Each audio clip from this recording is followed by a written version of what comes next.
السلام عليكم ورحمة الله وبركاته.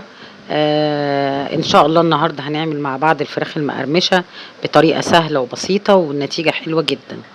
دي فرخة تكون كبيرة كده وتقيلة وحلوة، مغسولة طبعا ومنقوعة ومتقطعة، مقطعة الورك الدبوس لوحده وبقية الورك حسب حجم الفرخة لوحده. لو هتقطعيه 2 قطعيه، تقطعيه 3 قطعيه، والصدر برضو مقطعاه. دي مية بتغلي وهنزل فيها بقى بالفرخة. انا بفضل يا جماعة ان الفراخ المقرمشة تستوي الاول عشان تضمني تست حلو، وتضمني كمان التسوية تبقى كويسة. الجاهزة بتبقى معمولة نية، بس هم عندهم امكانيات مش موجودة عندنا.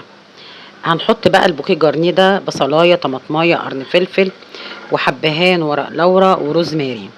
روزماري يا جماعة بيدي الطيور وهي بتتسلق تست حلوة قوي. وطبعا هنحط الملح والفلفل ونسيبها الفراخ دي تستوي. والشوربة دي بقى هنصفيها بعد كده، نعمل بيها نسقي بيها الرز، وتشيلي بقى الباقي في الفريزر، تعملي منه محشي، تعملي منه اي حاجة محتاجة شوربة تكون موجودة. تعودوا نفسكم يا جماعة اي شوربة طيور او لحمة نصفيها من البوكيه جارنيه بتاعها ونشيلها في اكياس في الفريزر، بتنفع في اي وقت. هتبل بقى كويس الملح والفلفل بتاعي واسيبها تستوي.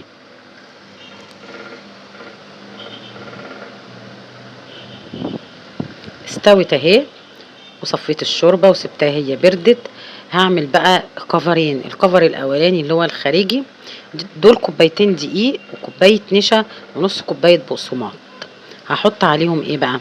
هحط عليهم معلقه من خلطه توابل انا بعملها كده بتاعت الفراخ المقرمشه.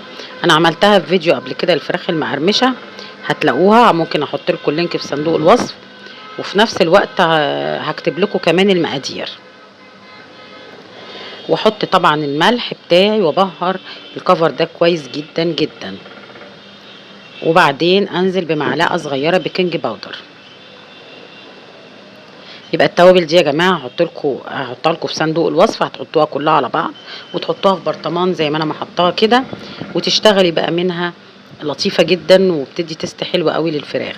سواء الفراخ المقرمشه دي، كريسبي تشيكن اللي هي المخليه، بتبقى حلوه قوي معاها. الكفر الاولاني ده بقى نص كوبايه دقيق، هحط عليه معلقه ونص من التوابل البهارات دي، ونحط ملح واقلب كويس، وانزل بالدقيق، سوري، انزل بالميه، واقلب بقى حسب السمك اللي انا عايزاه. بس هو في الغالب يعني او المفضل ان يبقى السمك وسط، لا هي سميكه ولا هي خفيفه. وفي الاثناء دي بقى هكون مولعه النار على الزيت، يكون على النار هاديه كده يسخن. وبعدين بقى هنعلي النار عليه ونحمر الفراخ عادي. دول معلقتين شطه للي بيحبها سبايسي، نحطهم ونقلبهم. انا حطيتها الاخر عشان اللي مش عاوز ما يحطهاش، يستغنى عن ما يحبش حاجه سبايسي ما يحطش الشطه، بس هي بصراحه بتديها طعم حلو جدا. اهو ده السمك اللي انا عايزاه. وهعمل بقى ايه دلوقتي؟ هعمل عايزه الطبقه الخارجيه اللي بره سميكه قوي، يبقى هنحطها في الخلطه مرتين. انا هنا بشيل الجلد عشان كده كده الولاد مش بيحبوا الجلد، ف... فلو سبته هيشيلوه بالخلطه. فلا، انا بشيل الجلد قبل ما احطه في الخلطه عشان ما بيحبوش الجلد خالص. بس بالمنظر ده هو كده، وهنزل بيها. هشيل بقى، طالع معايا شويه حاجات من البوكيه جارنيه. نضفي بقى قطع الفراخ كويس منها، سواء الروزماري والفلفل والحاجات دي، وانا بشيلها طلع معاها.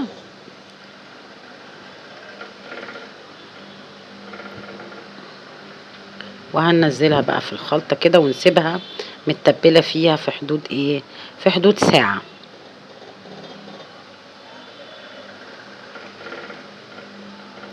هقلبها بقى، انا حطيتها كلها واقلبها كويس واسيبها في التلاجة، على رف التلاجة، عشان طبعا جو حار زي ما احنا شايفين، حاجة صعب لو سيبناها شوية بره هتبوظ. واسيبها بقى على رف التلاجة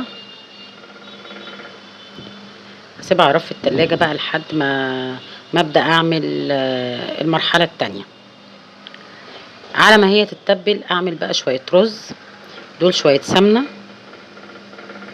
رز مبهر كده، انزل عليهم بورقتين لورا وعود قرفه واتنين ليمون مجفف اللي هو اللومي، واسيبهم بقى كده في السمنه لحد ما ريحتهم تطلع من درجه الحراره عاليه، وانزل بمعلقه صغيره كركم، واقلب بقى لحد ما الروايح الحلوه دي تطلع كده وتهل عليا، وبعدين انزل بالرز.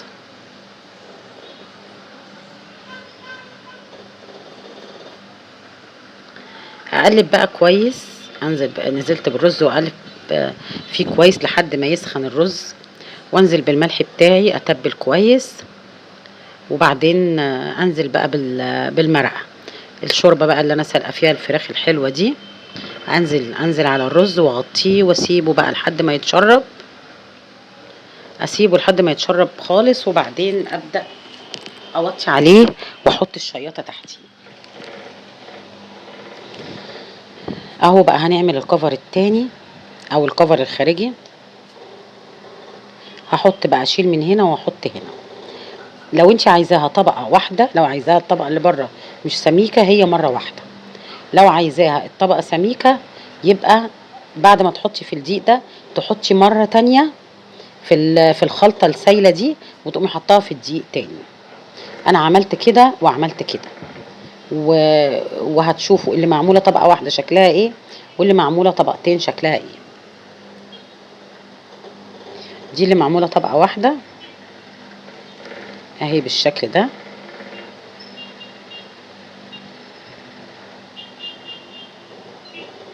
اللي معموله طبقتين مخربشه من بره زي الفراخ الجاهزه بالظبط، واللي معموله طبقتين، اللي معموله طبقه واحده زي شكل الفراخ الجاهزه اللي هي مش سبايسي، لان لو زي ما احنا عارفين اللي مش سبايسي في المحلات تبقى الكفر الخارجي مش سميك قوي زي اللي هي السبايسي. الزيت بشوفه كده بختبره اهو،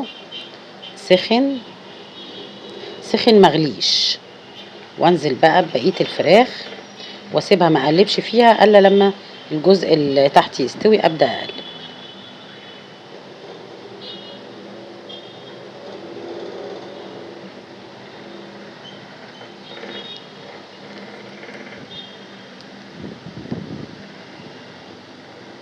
انزل بقى النار بقى تبقى عاليه في الوقت ده، واكون محضره مصفى تحتيها طبق او حاجه او اي حاجه يعني عشان اصفي عليها.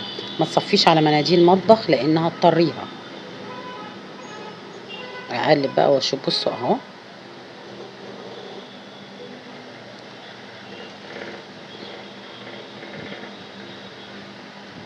من المفضل ان هي تتحمر في حله زي ما احنا شايفين كده، عشان هي القطعه بتاعتها قطع كبيره يعني وكده اهو. بصوا ناشفه ومقرمشه وجميله، وطعم البهارات اللي انا بقول لكم عليها دي حلوه قوي قوي معاها